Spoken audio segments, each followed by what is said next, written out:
Hello! In front of me I have Fitbit Versa 4 and I'm gonna show you how to change the screen timeout duration on this watch.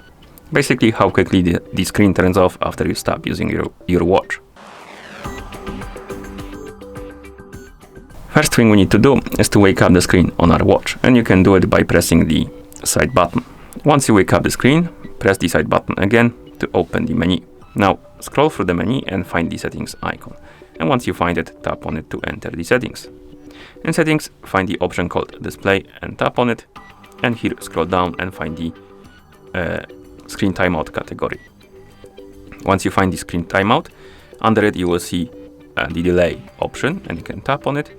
And here we have the list of durations we can set the screen timeout to. We have 6 seconds, 8 seconds, 10 seconds, 15 seconds, 20, 45 and 60.